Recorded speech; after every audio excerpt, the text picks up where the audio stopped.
Here's a closer look now at just a few of the most controversial parts of Mayor Liccardo's plan. It requires gun owners to get liability insurance for their firearms. It places a fee on every gun to help offset costs associated with gun violence. And it requires gun dealers to video record every sale. It is bold. The mayor plans to submit this proposal to the council on Thursday. It's scheduled for a committee meeting next week, but he wants it fast-tracked for passage by September.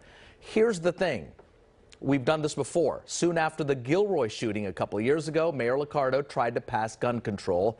It didn't happen. So what makes this time different?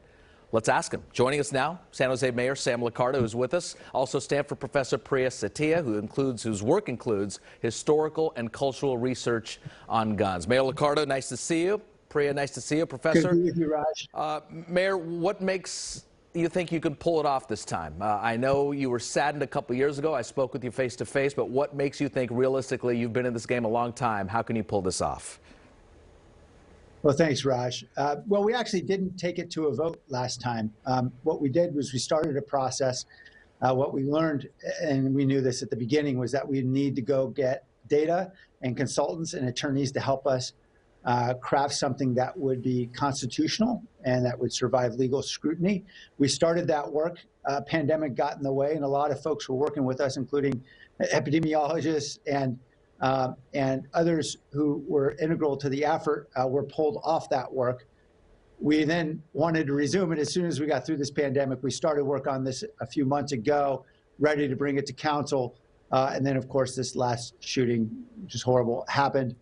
I think perhaps as horrible is since the time of that awful day 13 days ago, we've had 8 separate violent gun events in San Jose, resulting in 4 deaths. Gun violence is simply becoming an everyday reality in large cities throughout this country. And so that's why we need to act. And Mayor, let me move this forward. You're smart enough to know that the gun advocates are already calling this unconstitutional. How do you get past that? You brought in a team of experts. You yourself have a legal background. How do you get past that? Well, fortunately, we have many partners who are doing a lot of really important and heavy lifting for us to help us understand this better. For example, Giffords Law Center has been really instrumental in helping to craft these provisions. We went to the district attorney's office. We're talking to the county council as well as our own city attorney and some great attorneys like Joe Kachet willing to help us out through litigation that we know is likely to result. So we want to make sure we can craft something that is legal, that is constitutional. We know no city ever had a fee requirement before on ownership. We know no city's ever had an insurance requirement before, but someone's got to start. Professor Satia, let's bring you in here from Stanford. Listening to this, going through this proposal, is it viable, point blank? Hi, Raj. As far as, I think what people need to see right now, for anything to be viable, for people to stop purchasing as many guns as they have been at record rates over the past year, a lot of new first-time buyers too, is to feel like our government officials are actually in charge and showing leadership and willing to kind of fight for the gun safety that everyone is so aware we need, or most people are aware we need. And to the extent that people are buying guns out of a sense of insecurity and almost anarchy, I feel that the mayor's willingness to take steps to speak boldly, even in the face of these, predictable calls of things being unconstitutional, I think that will be really helpful. And I think rather than worry about, will this work, I think what we need is a cultural shift insofar as this is a cultural problem.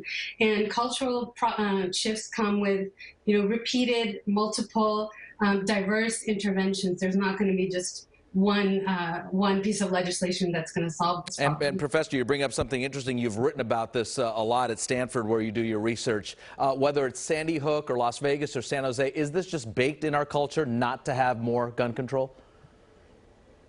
Absolutely not. Gun control or gun regulation, if that's a better term, is as American as gun possession. We've always had gun regulation of gun use, gun ownership, how you carry your gun from the very beginning, from the colonial era, and then even after the Second Amendment was passed in 1791. So this is really a myth that the NRA has foisted on us, since about the 1970s, 1980s, to create this fake idea that, zero gun control is what American culture is about. That's an absolutely false narrative.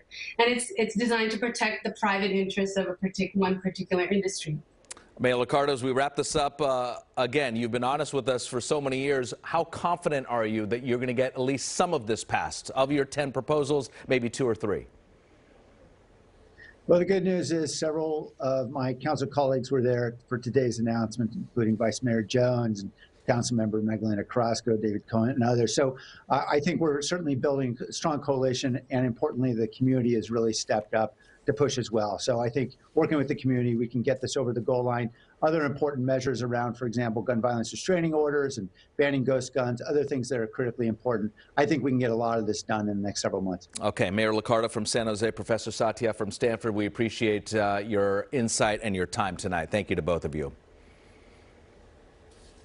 We should note we also reached out to the Firearms Policy Coalition. The Sacramento-based group opposed a similar proposal from Mayor Liccardo 2 years ago. We were talking about that one. In a statement from the coalition, we read, quote, part of it reads, Liccardo's proposed insurance requirement is burdensome, unconstitutional, and prohibited by California law. Insurance companies cannot issue policies to insure against one's unlawful acts. Mayor Liccardo's proposed fees are constitutionally offensive and would severely burden the right to keep and bear arms. Worse still, they would put lawful access to firearms out of reach of poor and underprivileged individuals in high-crime neighborhoods, people who rely on their firearms to defend their lives and families from violent criminals. So again, gun rights advocates quickly are there to contest what the mayor is proposing. You can read the full statement on our website at NBCBayArea.com.